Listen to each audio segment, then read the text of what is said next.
Hello friends, Raghuram family మొత్తం bike నిల్చొని ఉంటుంది. రఘురామ్ వాళ్ళ అమ్మ మాత్రం మొన్న ఒకగానొక కూతురు పెళ్ళి ఇలా ఎవరికి లేకుండా గుట్టుగా గుళ్ళో చేయడం ఏంట్రా అని అంటుంది.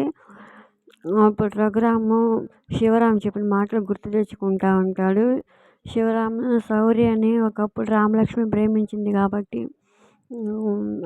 శౌర్య కోసం ఇంట్లోంచి వెళ్ళిపోవాలనుకుంది కాబట్టి అని శివరాం అన్న మాటలు గుర్తుకొస్తాయి రఘురామ్కి.